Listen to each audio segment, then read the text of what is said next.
Old days, but nothing changed unless you change what's around you, how you think, how you live, how you speak, how you walk, how you blink, how you talk, how you teach, how you reach, let it sink. What's your purpose? What's your passion? Through the pain, what's your plan? Is it plane? On a plane? Hydroplane? I'm just playing. What's your purpose? What's your passion? Through the pain.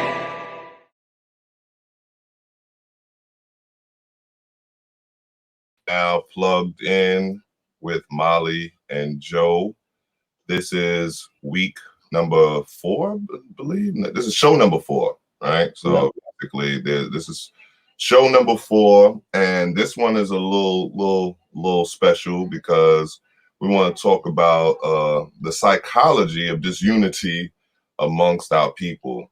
That's a big topic, and we have Dr. John on with us later on. We're gonna speak on these things. But Joe, what's going on with you, man? This is our introductory minute. So what's going on with you this week? Listen, this has been a week for the dogs, if you will. It's been a long week, just very productive, but long. It's just the energy didn't feel right at all. So I'm glad to be in my space. I call this my cantoma, my peace, my energy. So I'm glad to be here, and I'm ready to get rocking and rolling. We got a lot of stuff to talk about and a lot of stuff to discuss. Okay. If anybody want to take a listen, check us out live or what have you, you can go to the Evening Rush Network on Facebook. That's the quickest and easiest way that I know of at this very moment. I'm trying to share it live on as well. So Joe, tell me about your thing I want to speak on is that my band, Vampire Marching Elite, performed this past week, and it was kind of cool. It was kind of humbling as well to see them, back in action, because we, through the pandemic, we sitting there and we trying to practice, we're trying to do everything according to the law and according to everything that's going on, and to see them grow through all the adversity was kind of, humbling for me this past weekend. So that was that was what was going on in the past week for myself, I hear you. Just a lot of leadership stuff on my half, just getting people engaged and getting people on my level in regards to work. And it's a good feeling when you have a great team around you and you have people that are willing to do the work or share the movement, as I like to say. So that was a good accomplishment for me. It's challenging at times, but it comes with the territory. Yeah. Because the thing about this introduction is that we really want to jump into the topic because it's a very important topic right now, because there's a lot of disunity in our community. There's a lot of hate that goes around towards one another. People don't understand what support is. People don't understand what dreaming and what believing in one another is all about. So we want to just give our viewers, our listeners, a little idea of the psychological factors that goes into the disunity that has plagued us for so long. But first, what I would like to do is I would like to go into a clip of this past weekend's performances with TEME. And I'm going to have you.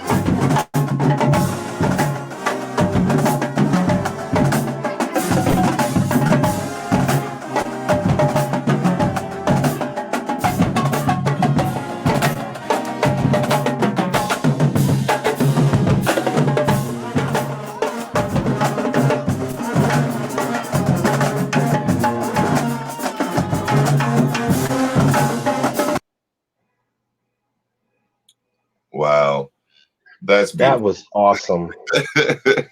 Yo, yeah, that's my. Sometimes I get a little jittery inside because of that program Big Apple Leadership Academy for the Arts. You know, shameless plug, as they say. But we are here, you are now plugged in with Molly and Joe. And we're going to go to our next segment, which is our paying homage to the ancestors. And who is the ancestor we are paying homage to today? Today, our ancestor is the father of the Pan-Africanism movement, the Honorable Marcus Messiah Garvey. Yeah. Yes. Kudos, claps for that. Claps for that. Yes. Marcus Garvey was a Jamaican-born Black nationalist and the leader of the Pan-African movement, which sought to unify and connect people of African descent worldwide.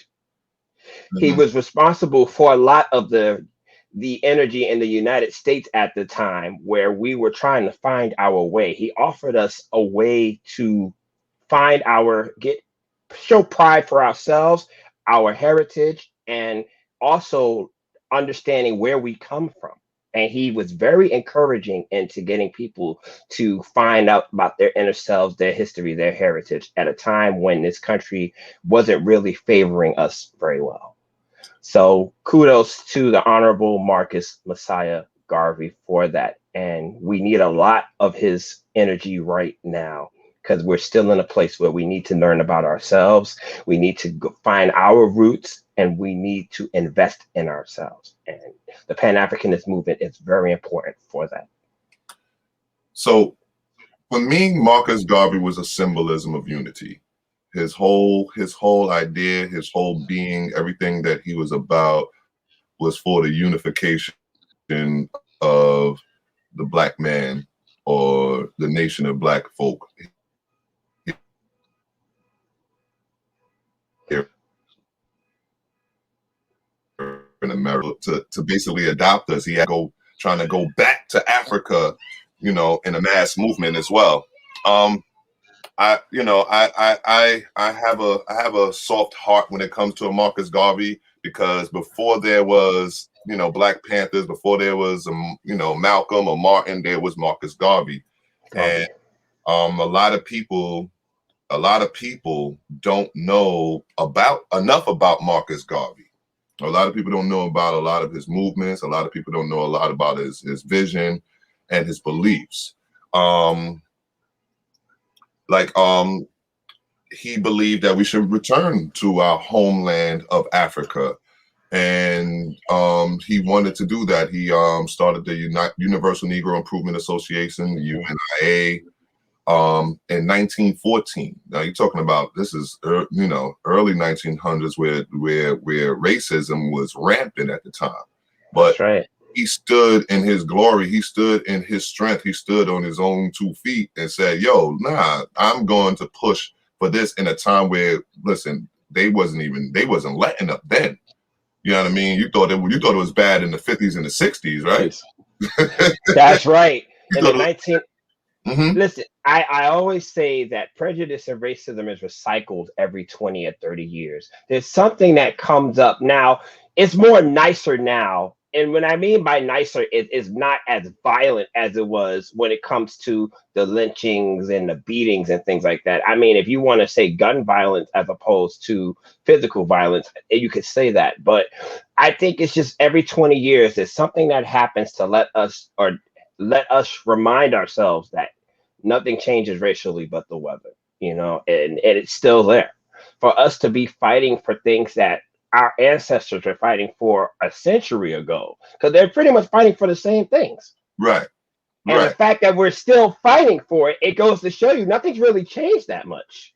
Right. And being that we have the outside forces that are against us more time than not, my problem with the whole thing is the fact that we think that we have time to not be, you know, together at all, where we have this thing of disunity, where we're not united as a people or as a nation or as a country or as anything, when it comes, you know, when unity is what, you know, is the most beautiful thing when it comes down to existence. You know what I mean? Because we're able to work with one another. Like you look at the ants, you know what I mean? They work in such a unified form that, listen, it's like, yo, what you know, like you can, like it even says in people's Bible that you look into the ant, you know what I mean? For example, in life. So, and they are unified. They will make sure you know, they have to get a bridge. They'll make a bridge themselves. You know what I mean? If they'll go get food, they send the soldiers out to go get the food. So when they bring the food back, the soldiers that went and got the food don't sit there and be like, well, I should get more than the rest of y'all because we went out there and got it. Yes. No, it's a unit. It's a one goal, one common goal. You know what I mean? So it's crazy how we sit here and think we, you know, have the audacity to think that we don't belong unified, that we have the audacity to be arguing amongst each other, the audacity to sit here and get confused about a message that one man might be bringing or next man might be bringing, because there is no malice in my heart towards any other man, and I hope that it's not the same towards me. You know what I mean? Because all of my intent is real. I'm all about unity. You know what I mean? Well, listen, our story dictates our future.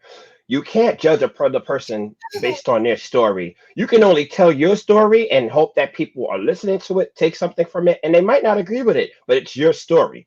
Mm-hmm. And that's what makes you who you are. Mm-hmm. Yeah. So I have a little critter in here. He snuck in here. My grandson happened to make a cameo appearance, so I'm trying to usher him off. He's laughing with me now. So come, Legend. Since you're here, right? Let's say hello to everybody, right? Let's see the legacy right there. Yeah. What's up, Legacy? Yeah, this is Legend, right? His What's name up, is Legend? and this is what it's really all about, right? Right, guy? Hmm? Say what's up. Say what's up to everybody. Say hi. All right. Now you got to go. All right. Cameos. Yeah. Yeah. You know, you never know what kind of star you get coming up in our show. You know what I'm saying? Yes. Little dudes, you know, all that other good stuff. But so back to what we were talking about. Marcus Garvey and his mission for unification of the black man and taking us back to Africa. How realistic was that to you? It was realistic because it was happening. He was the first to have black owned businesses. He was the first to encourage all of that within each other. Like he had the blueprint. The Pan Africanist movement, the UNIA had the blueprint for it. But unfortunately, due to past due to people who didn't want us there, FBI, CIA, they deterred our mission. They deterred the Pan Africanist mission. So it was real. It's just the fact that many people weren't on board. And I'm not talking about the people who were Pan Africanists. I'm talking about people who saw us as a threat, who saw us as villains, who saw us as evil. But it was real, and it's very real. It can happen, but it takes the population to understand that you can mutiny, you can overthrow, you can rebel, but you have to be enforced. You got to be determined to do that. And I think we can do it again, but we just have to be strong in our belief and not let anything deter us from what we believe. Is it about going back to Africa? I think it's about understanding your heritage and where you come from. You don't necessarily have to go where you come from to understand it. You just have to know it. And if you know it, you have pride, you have confidence. I mean, I personally would like to go back to where I came from to see what the differences is between there and now. But I think if you know about it, then you're great. I think that's the start. Okay. So my thing is, there's a lot that don't want to go back. You know, in that sense, you know, in that same vein, there's a lot about people who, you know, through actions showed us many ways that they don't want to go nowhere near, you know, back home. They're very much plugged in and in tune with what's going, you know, what's happening here. And then on the flip side, a lot of Africans don't want us there either. So they think we're too westernized, if you will, and we'll we'll deconstruct the construct that they have there. And that's really what it's about. But I think if people were interested in what they did, then you could if you're interested, find an interest and enjoy it and be part of it. Well, that might be a topic for another time, because I do believe Ghana was talking about saying we could come over there or something like that, Yes. something to that vein. But as we approach our very first guest, all right, we're going to bring in our first guest, Dr. Melissa Sue John, PhD. She's a wife, a mother, social psychologist, racial equity coach, author, and publisher. She earned her doctoral degree at the University of Connecticut. Was that Stores? Stores. Okay. And I would like you to introduce. Hello, we waiting for her. We're waiting. We're Dr. John. waiting. Dr. John. Calling. Calling Calling Dr. Dr. John. John. Calling Dr. John. Here I am. Hi. Thank you so much for having me tonight. All right. Thank Thank you for being here, Dr. John. Dr. John, how are you today? I'm doing so well. Thank you for All having right. me. All right. We appreciate you. We're humble for you coming on our show. We're in our infancy, as they say, and Yes. we know that you take what you do seriously. But what our topic is today is the psychology of disunity, and we have some questions for you. I mean, if you want to just address what you think about the psychology of disunity is from your standpoint, and then we'll just come behind you and maybe drop a few questions, or have what we have on our minds. Awesome. So when we think about disunity, I want us to think about it as is it an actual process where everyone as a collective is not in unity with others, or is it that there's some people that aren't in unity? Is it a systemic thing or an individualistic thing? And when I think about it, I really think of it from a historical perspective, where did it start? So when I think about it, I say, all right, so the 1920s, we have Blacks free, trying to integrate, trying to go to white businesses, and they weren't welcomed. The N word is not welcomed here, right? So being disinvited or dismissed or pushed away, we were forced to unify. We were forced to support each other, and we became self-sufficient. And when the white people realized that we were gaining wealth, which they didn't want, they destroyed us. They begrudgingly found ways to destroy our establishment. So we had Black Wall Street, we had Tulsa, right? We supported each other, but then we no longer had successful Black neighborhoods, successful Black communities, and that forced us into integration. So that's the historical perspective. But in terms of the psychological perspective, how do you divide a people? How do you make people feel like they're less than, that they're inferior, right? You divide them, you separate them, and then sometimes we internalize that racism. So we look at each other as, we don't see each other as worthy, we don't see each other as valuable. What are the comments that you hear often? Why we don't support Black businesses? Bad customer service, bad products, too expensive. But where do these thoughts, comments, statements come from? It's us internalizing the racism that Black isn't strong, good, worthy. Okay. Go ahead, Joe. Well, I think a lot of the comments that are being made in regards to Black businesses, like you said, it comes from those outside of us that experience us and may have had these connotations in regards to Black businesses. But a lot of it is also due to jealousy, due to hate that breeds because of people being successful. They're not willing to support our businesses because they weren't able to get that business themselves. So a lot of it just comes from envy. I personally believe so. No, I totally agree. I do believe there's a subsection of people that are jealous. They say, but Joe, you and I went to school together. How are you doing so much better than I? Malil, why are you doing better than me? So there is that proportion of people that are jealous. But what about those that might be protecting each other? Let me give a story.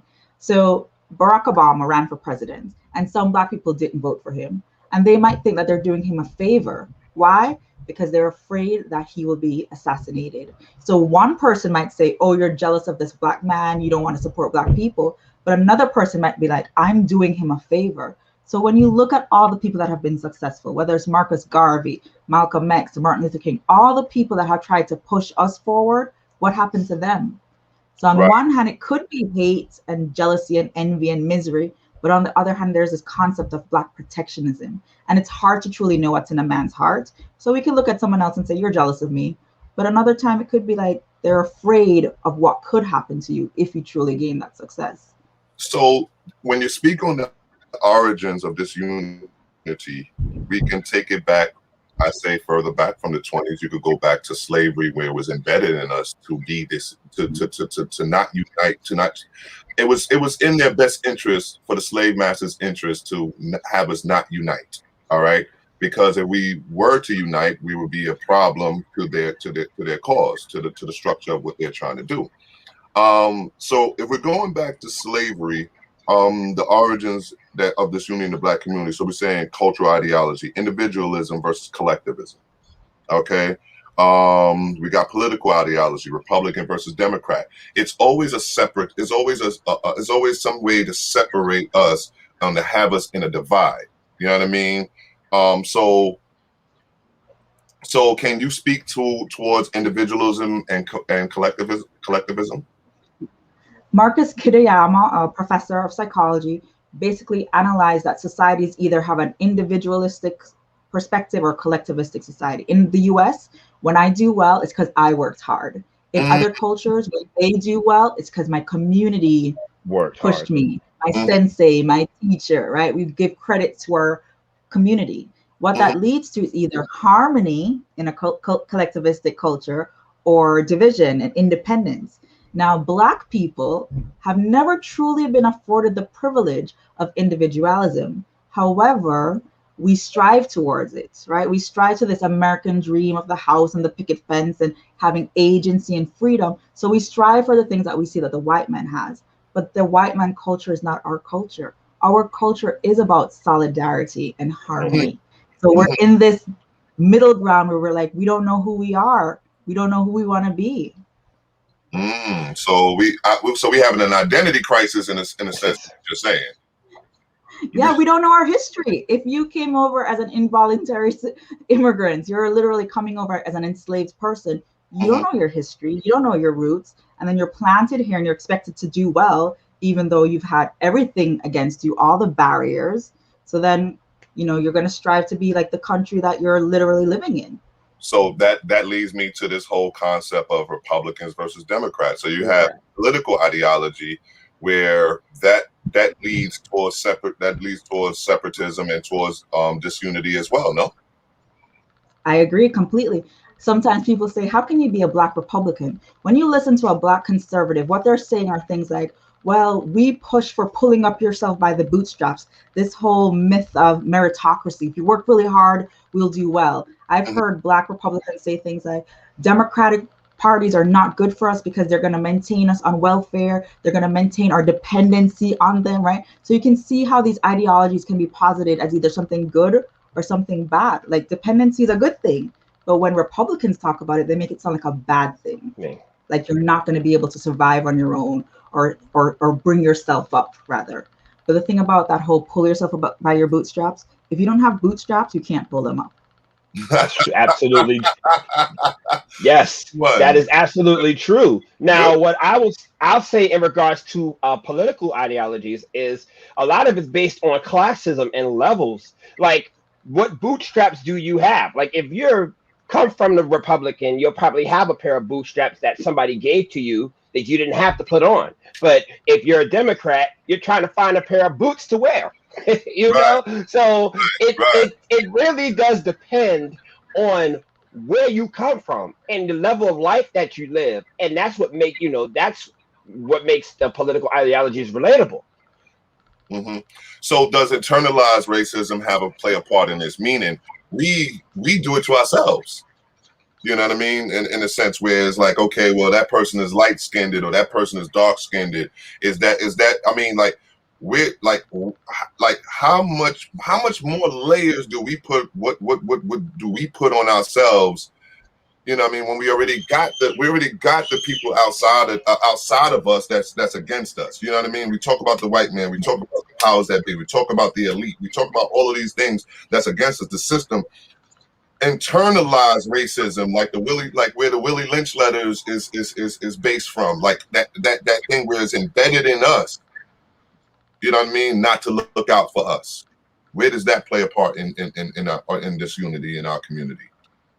So let's break it down for our listeners. So there are 4 types of racism. There's individual racism, where what are the stereotypes that I have about different groups or about myself?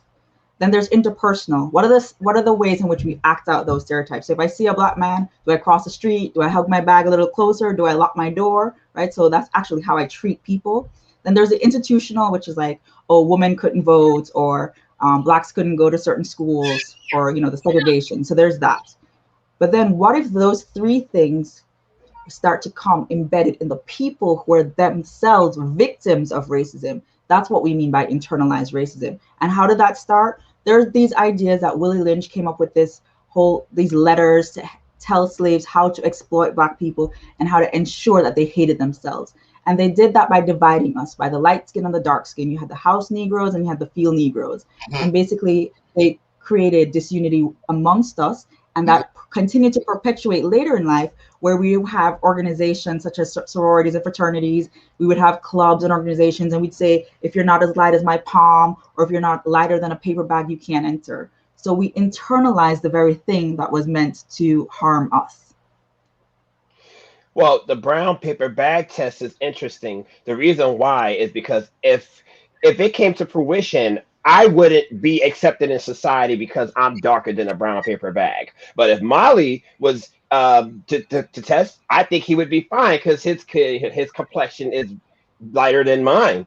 So when you hear things like that, that goes when I remember the memes about team light skin versus team dark skin, and that was internalized racism. That was people feeding the genre, feeding the hype, saying that this is what it means, not realizing that they're doing that to themselves. So when you have those things brown skin boys are in one year, then dark skin guys are in one year. It sounds like a trend. And our people do it. The females do it. One year they want Wesley Snipes. Next year they want Drake the next year. Next year they want Lil Wayne, and the next year they want Bruno Mars. You'd be like, oh, what's going on here? You know what I mean? So and then the funny part is we play into it as men. We be sitting there like, yo, yeah, you darky, and then we'd be like, oh, you mind you, being light skinned is akin to being sensitive, whereas being dark skinned is being akin to being strong. Machismo. I'm telling you, I've seen them, and we do it to ourselves time and time again. Like the parents do it to us. Like the parents sit there and you got little kids and they buy them white dolls instead of buying them black dolls, or looking for the black dolls, or never buying them a white doll. Just say, forget it. We ain't even gonna get dolls, period. But they perpetuate the disunity by having us sit there and fight amongst us, fight amongst ourselves. Like, okay, what's good in that sense? And that's the parents' fault. A lot of it is the parents doing. You know what I mean? Because if you look at it through history, if you're talking about 100 years ago, you're talking about 200 years, you're talking about from slavery, we're talking about parents just straight down the line, just passing on the BS. Yes. Passing BS. It's not just the system that does it to us. It is our own doings that we do it to ourselves. You know what I mean? I totally agree with you, but remember, trauma is intergenerational, so we can transfer it through our genes, not just through our experiences. We don't really want to blame the parents too much, but I do agree with you. I know that there are parents that say things like, don't sit out in the sun, you'll get too dark, right? Mm-hmm. What are we telling our kids about what's valuable, right? Mm-hmm. Or I've heard things, I'm from the Caribbean, I'm from Jamaica, I've heard things like, nothing dark good, or nothing too dark not good, which means if you're too dark, you're not worthy. So how do kids overcome that? And then when you start to see like Black men dating white women and Black women feeling like, oh my God, the Black men don't love us. Why do they feel the need to, right? Because they were taught that. So they have a dark-skinned mom, but yet they want to date the lightest woman they can find. Wow. Dr. Melissa, give us 1 second, because what we're going to do in about 30 to 20 seconds, we're going to go into our commercial break, and we're going to bring you back in, and we're going to continue this wonderful conversation. I hope everyone is tuning in, everybody's paying attention, because this unity is one of the things that's taking us down. Forget the system, forget everything else. It's the fact that we cannot unite as a people to do anything right. So with that, I would like this words from our sponsor. Looking to podcast shows and do not know where to start? The Evening Rush Network can help you with that. Call us at 929-441-2417 or email us at theeveningrushnetwork@gmail.com for dates and prices. We got you for all your podcast needs. The Evening Rush Network. Tune in, subscribe, and share.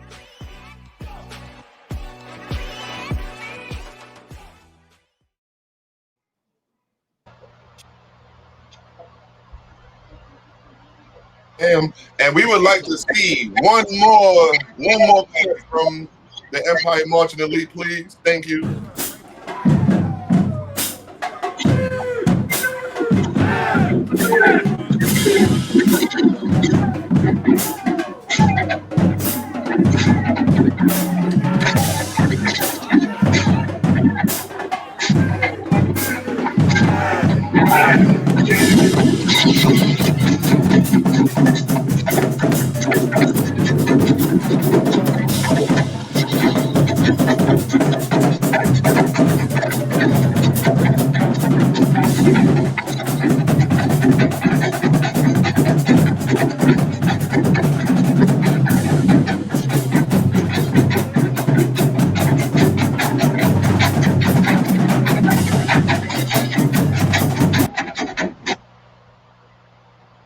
All right.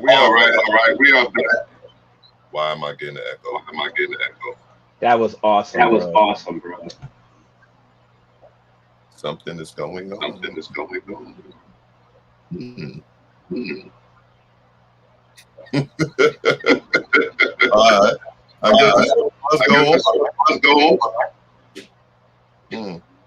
Okay. All right. We have a technical difficulty. But we want to carry.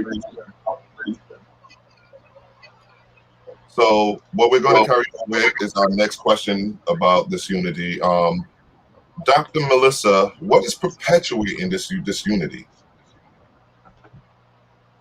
So one of the things about stereotypes is that they help to maintain the status quo. So as long as Black people continue to issue the same stereotypes, Black people have bad customer service. I've been to white establishments that have bad customer service. Do I say all white stores have bad customer service? No.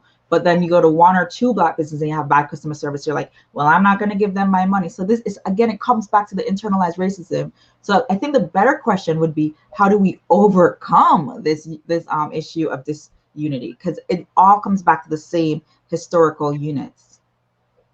Okay. Another thing to consider is like, so, okay, one thing to say bad service or bad products, bad value, but why do we turn to our friends who are small business owners just starting and say, hey, bro, can I get a discount? Do we ask Michael Kors for a discount? Do we go to Coach and get a coupon?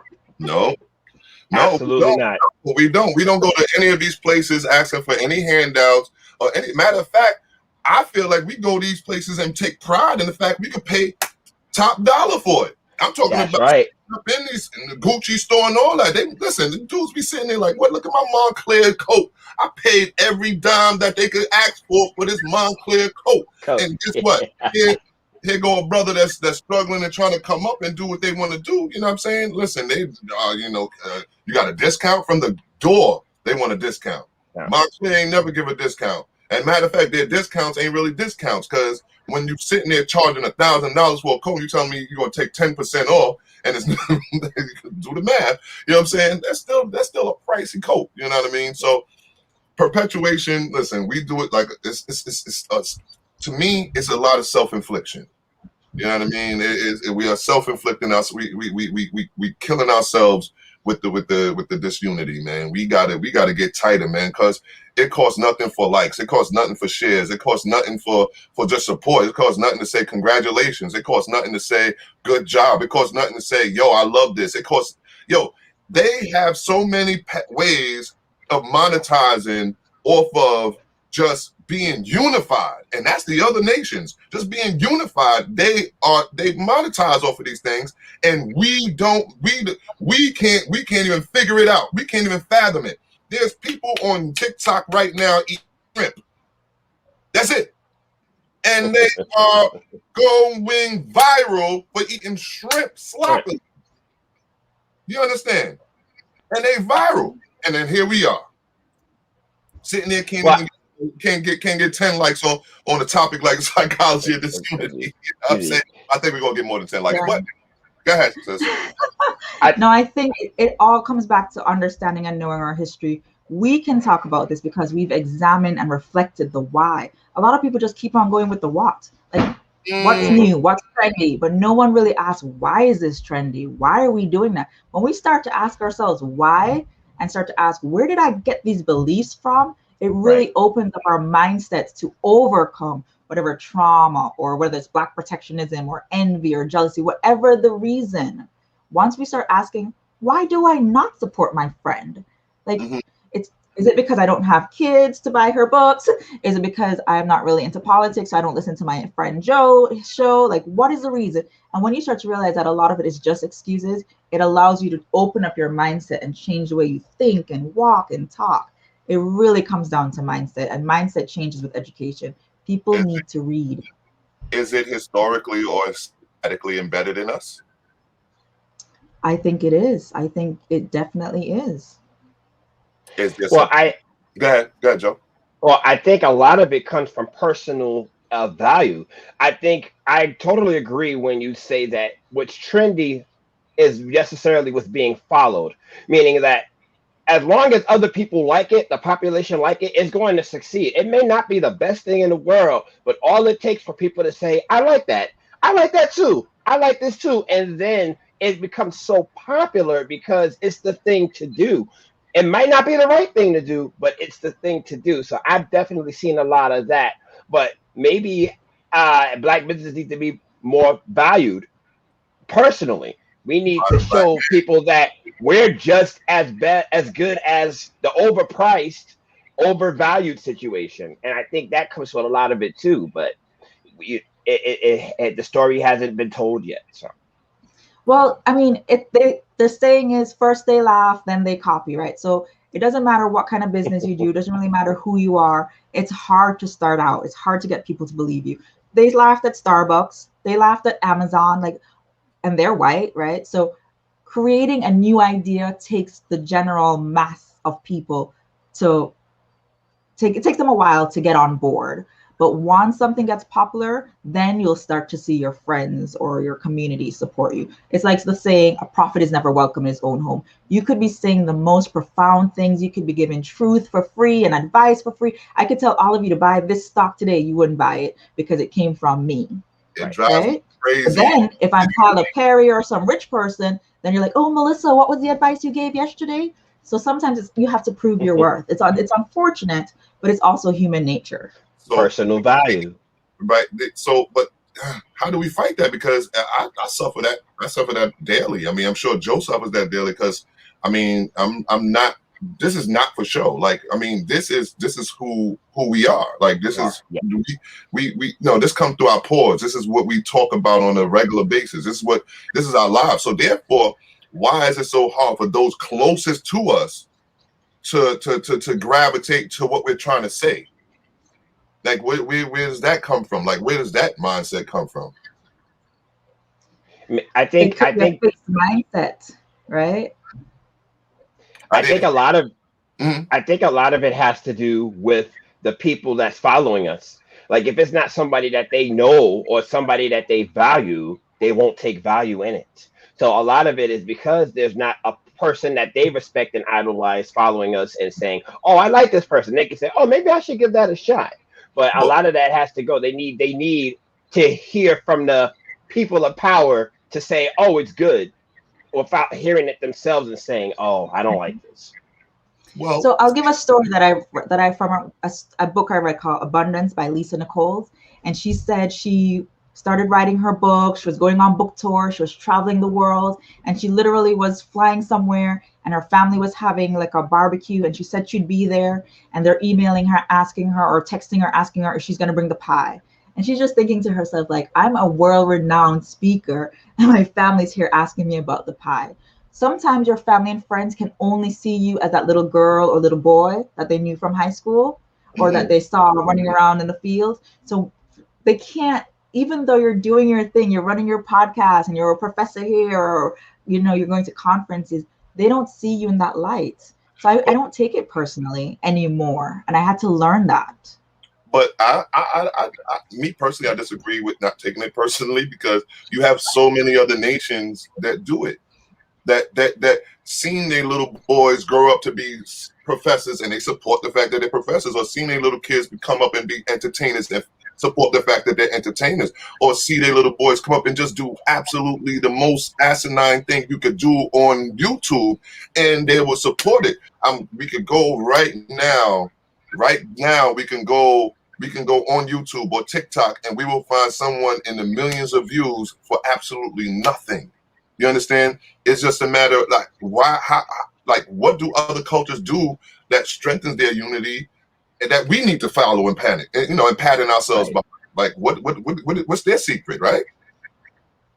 Their secret is they know their history, they know their culture, and they see themselves as one. Okay, so let me use another example. So let's say there are three like markets on our street, 2 Asian and 1 Black.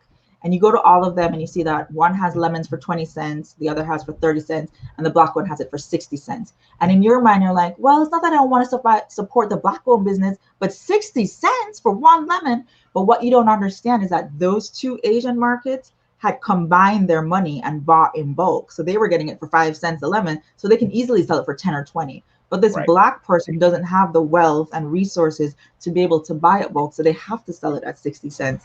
But so it comes back to a survival mindset. Sometimes you can think about us versus them, but most people are in this me mindset. How can I make it today? Back in the day, when you think about like Bessie Coleman, the first female pilot, when you think about any of these first people, a lot of them in their narratives say, I wanted to do it for the race. We're not doing it for the race. We are doing it for ourselves. We're literally trying to get ourselves, our individual identities, so is that where the divide is that when we were doing these things, whether it was to be successful, whether it was to get an education, whether it was to make more money, or to get ahead, at any point, we were doing it for the people. At some time, at some point, our mindset changed, is what you're saying. That's the individualism. Right? Yes. Another thing too is fear and comfort. I was reading Harriet Tubman's story, and imagine this woman sacrificing herself, and she's helping people to get out of slavery, and she's bringing her own brothers out. Do you know they turned back? They went back to slavery because they were comfortable. So when we think about this comfort mindset, this fear mindset, this survival mindset, a lot of it is rooted here. So the topic here, the psychology of disunity, is because it's all here. And until you change this, we're not going to be unified. At all. What? I have a question. Go ahead, Joe. Why are we for self? What I mean by that is, do all the cons of being for self, is it all just cons? Maybe it's a matter of self-esteem or confidence. I mean, I can speak for myself personally. I don't like to say I'm a self-made person, but a lot of my things I did to help myself get to where I am. Not to say that I'm not for the cause, that I'm not for people, but maybe you have to build yourself to that level and then be able to become collective and give back to those, because maybe you're not getting that support from anywhere.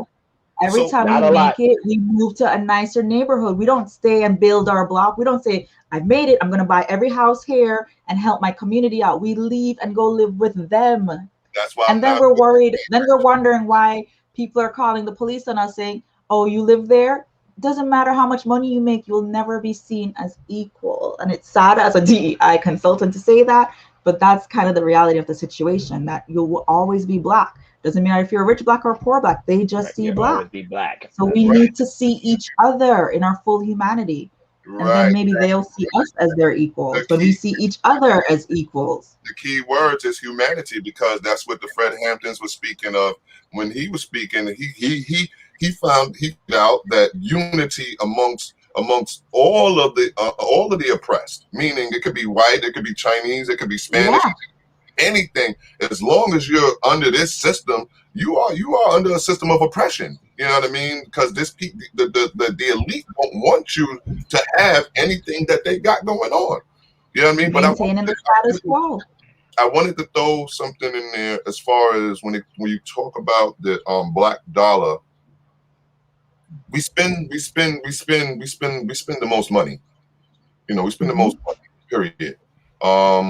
The system is built on credit and such, and this, that, and the third. So they don't necessarily spend the money. They do a lot of borrowing and loaning and trusting one another. So their system is so built for them that we throw that away. So the cash that they've been hitting the slaves off with, that's what get the money, is the slaves. So the cash they've been hitting us with, that's supposed to, equate to resources, we spend the most of it. But our dollars, tell me how our dollars react in our communities. Do it come back to us? Like when we put out that money, do that money come back to us? All right, so the first thing to your point is that Black people spend 4% more annually than any other race, though we are the least represented race and Mhm. supposedly the highest rate of poverty. Okay, Mm, so that's alarming because it means that it's going to take us like forever to ever gain the Chuck? wealth equity, exactly, to catch up. But the thing is, I've heard these things and I'll say what I've heard, but I don't necessarily buy it because I'm not sure how you could even calculate or yeah, I'll just say it. So it says the lifespan of a dollar in the Asian community is 28 days. In the Jewish community, it's 19 days. And in the African American community, it's approximately 6 hours. Now, the reason I said I don't know if I buy this is because it's said over and over, but it's hard to find where the actual reference comes from. And because as a researcher, I'm like, how do you even calculate that data? When I swipe my Macy's card and someone else swipes their Macy's card, how do they know if a Black person or a white person swiped it? So it's difficult to say how they analyzed it.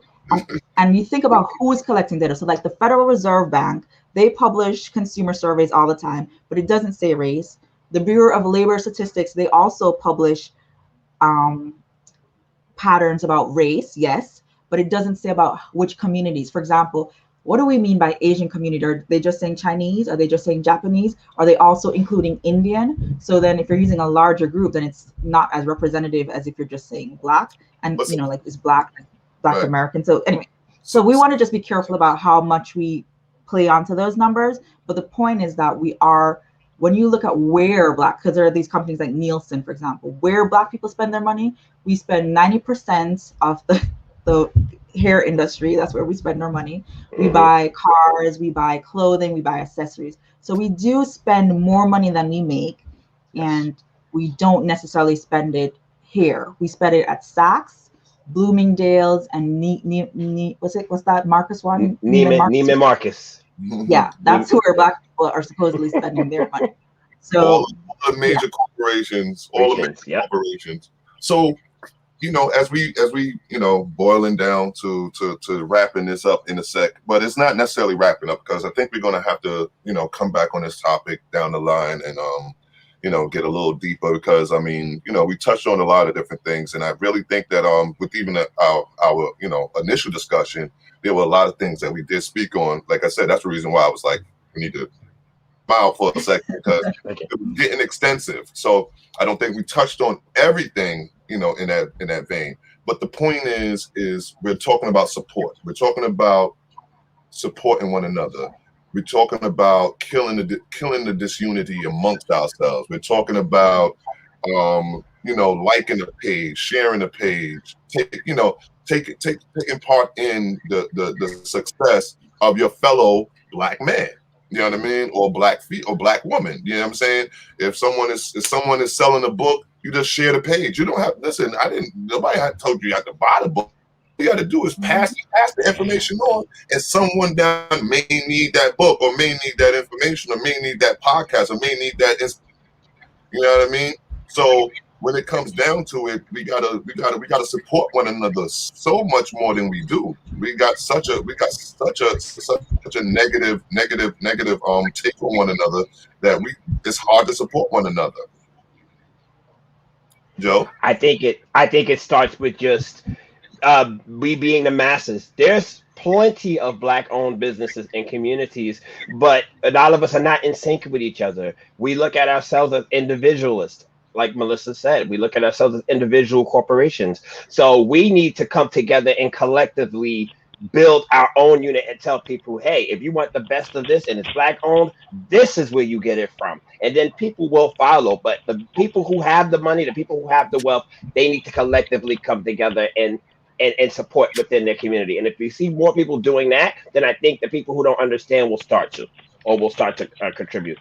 Yes. So, the topic is extensive, and I'm glad you, Dr. Melissa, Dr. John, came on and spoke to the topic and spoke very well. We so appreciate everything you've said. I hope to have you on a few more times down the line. I think this, having you on is going to be one of our monthly things, because I want you to bring a little psychology to the masses, because people tend to think that they got it going on, and they think they got it all.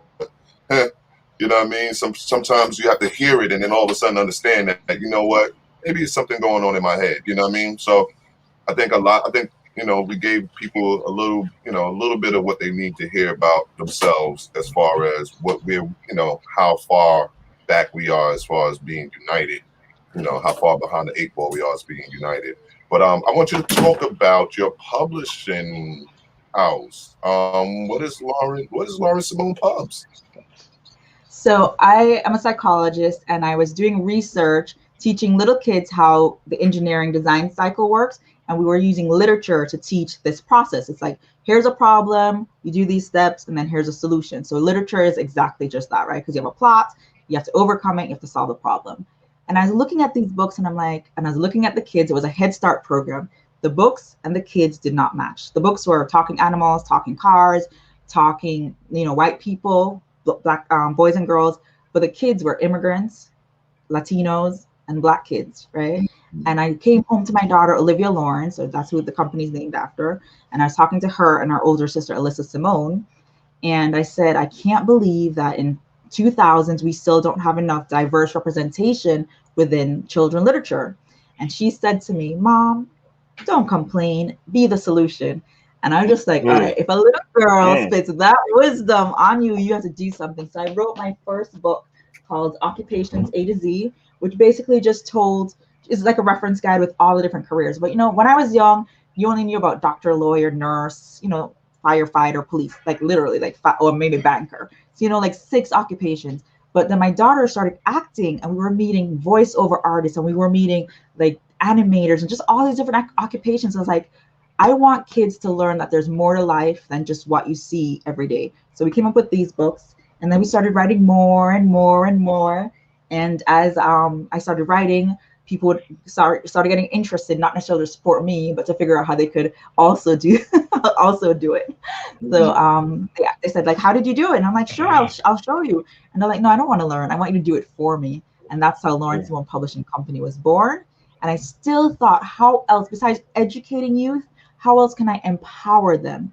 And I met with some friends, and they said, why don't you have illustrators that are themselves young people?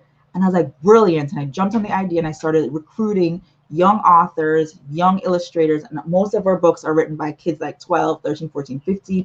And they're written beautifully because we do have editors. We do take the time to get it properly, created. So we have paperback and we have hardcover, and we're on www.laurensimonepubs.com. That is awesome.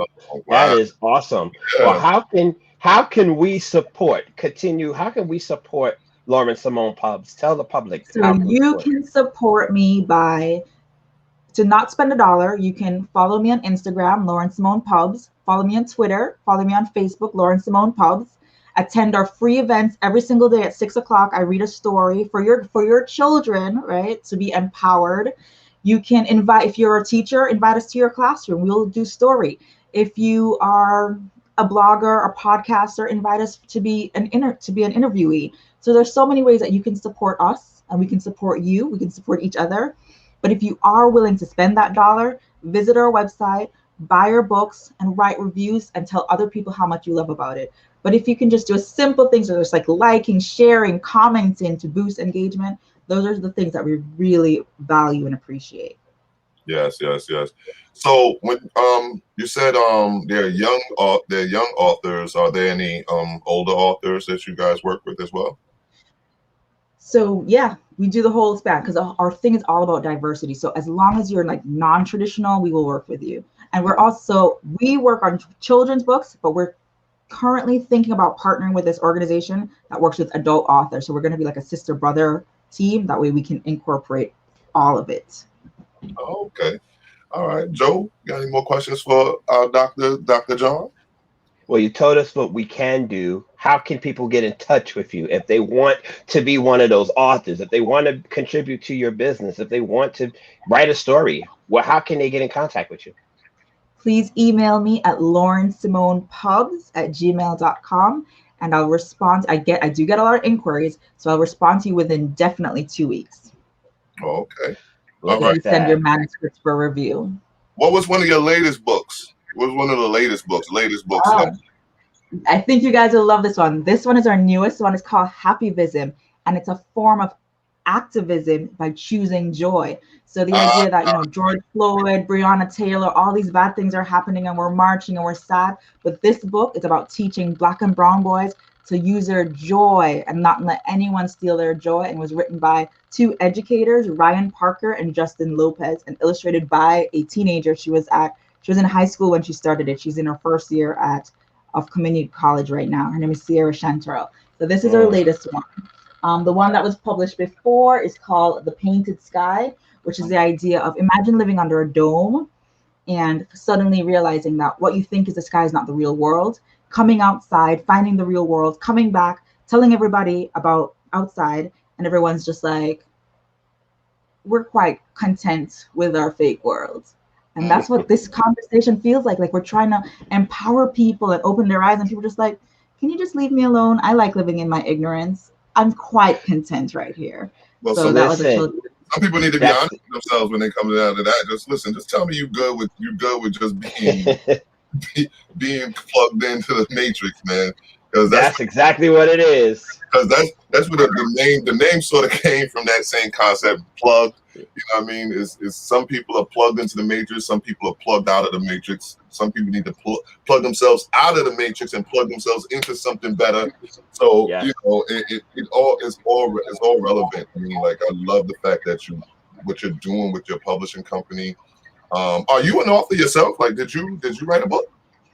I did. So Olivia Lauren, Occupations A to Z. Okay. And then Olivia Travels. Okay. And then, this one you guys will love. So let me tell you a story about this one. This is called A Guide to Things You Wear. So Olivia and I were going to some audition or something. She was going to take some photographs. And we heard a white boy, ask his mom what another woman was wearing. So we're walking on the street. There's a Orthodox Jew family, the Muslim family, the Black family, and then the white family. And the boy says, "Mom, what is she wearing?" And he points at her head. And the mom says, "Shh." And I was like, oh my God, that was a learning opportunity. That's where you said, son, she's wearing a hijab or a headscarf. And in certain cultures, such as the Muslim cultures, they cover their hair out of respect for their culture. That's all she has to say. But I know sometimes as a parent, you're like, shh, don't stare. Sometimes we're like, don't do that. So I'm not judging her in any way. Mm-hmm. But I went to the library and I was looking for books that would teach kids about what different cultures wear. And there were none. And what do they say? If you don't see the book that you want to read, you write it. So this book talks about why we wear clothes. So function, culture, tradition, seasons, safety. Then it goes into like uniforms, graduation, occupations, then religion. Can you see that? And this was done by a 13-year-old and a 16-year-old. Okay. These are done by kids. That's cool. And they're all, this is the little Jewish boy, and then the Indian girl. Mm-hmm. And then marriage, so all the different ways that people demonstrate their love in different gowns. So we talk about saris and boo-boos, sakotas, bandalas, right? St. Patrick's Day, the kimono. So If you ever go to Dubai, you get to see the burqa All right. and the thobe. Yeah, so it's just really a powerful way. Yes, Dr. John. What we got to do is we got to actually close out at some point. And it was such a beautiful time to have you on here. And what we want to do is we're gonna have you on and speak about these books, these things, these different ways that you are trying to change the world. It seems, man, you're doing a lot. You got a lot going on for yourself. We have some people. Man, thank you guys for chiming in. You know, saying people's looking at us and checking us out. Oh, I wish they called in, but we'll get that. We'll get our first call in sooner or later. Maybe we don't. Oh, absolutely. We don't get time to call in, right? We don't say call in, right? So I guess that'll work. No. But remember to follow to LaurenSimonePubs.com, LaurenSimonePubs@gmail.com. We're going to give you guys a bunch of things to follow us on. You know, plug with Molly and Joe. You know, that page is popping. We got so many things going on. It's like it's crazy. This discussion was so amazing. This discussion was so great. Dr. John, you did your thing. You are amazing. You are an amazing woman, you know, doing your thing. That book, that publishing company, trust me, that's a major thing for these kids, man. I'm definitely gonna get some kids. I got my daughter, yeah, she's gonna have to do something about that. You know what I mean? But with that, we appreciate you being here. And thank you. Hopefully it helps a lot of people understand that the disunity that we have amongst us is purely psychological. Cool. All right. And we got one more clip for you guys. We got one more clip for these guys, Joe. Go ahead, Joe. One more clip. Go ahead, Joe. One more clip from TEME. All righty. Let's get it. Take us all off screen. Come on. It's coming. There we go.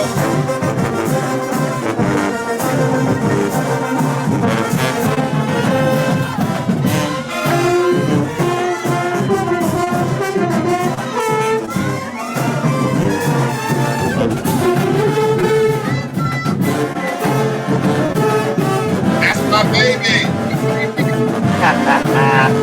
That's my baby girl to the right. Man, that's my baby girl.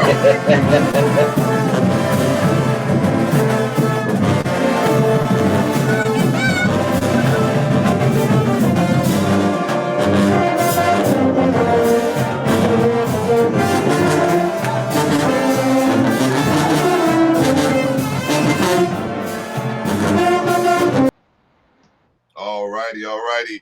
And we want to thank everybody for tuning in to Plugged. I'm glad you guys got plugged in.